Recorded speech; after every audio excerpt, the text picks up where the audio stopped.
Alright, this is for Path 7, Chapter 2.1, and this was a pretty easy, I hope, chapter called Atmosphere's Air Pressure Changes. So, instead of talking about what I thought was already a pretty good example, the camera's not exactly on me. So instead of talking about the example on the book, I made another example to something you see in everyday life that hopefully can better show this concept. So, like I said before, and like it shows you on the diagram on page 44, at sea level, there's a lot of air. So we zoomed in, these airs are actually, this air is actually a bunch of atoms. So you can think of them like balls. And the higher you go up in the atmosphere, like on a mountain, the less and less and less and less atoms we have, right? So how can we prove this? Or what effect does this have on our bodies? Well, here I drew an ear. This is a human ear. Think of it like this part of the ear. And say you grew up at sea level, so you're used to being at sea level. But if you notice, when you go hiking up a mountain, or even if you're driving somewhere where the pressure gets lower, your ear starts bothering you. You need to swallow, or you need to do something to like fix your ear. You need to blow your nose and cover your nose.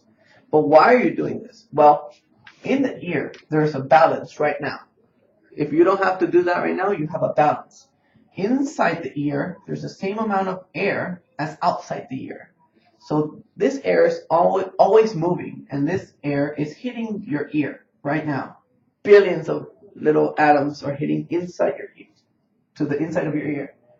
But in your ear, there is also air, and that's trying to get out. So there's a fair balance. There's like a block here, so it cannot all get out at the same time.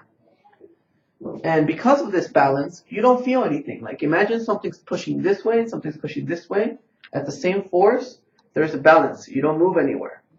However, if I go high on a mountain, this is what happens. There is still a lot of air inside my ear, as you can see here, but there's a little bit of air trying to push in. So there is not a balance. It's like this hand is pushing hard, and this one is not pushing hard, so it moves that way. So this air is trying to get out, and when you swallow or when you blow your nose, some of this air actually gets out so that you have the same amount of air density inside and outside. So that proves that these molecules are moving and there needs to be a balance. And since there's less air up here, there has to be less air in your ear or it'll start hurting. There's too much pressure. But what will happen when this person, now that they blew their nose, goes down the mountain? Now you have a little bit of air.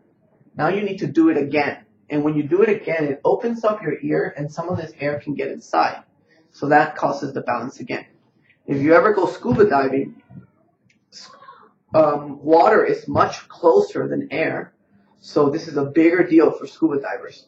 Scuba divers, you have to balance much more often because water is more dense than air.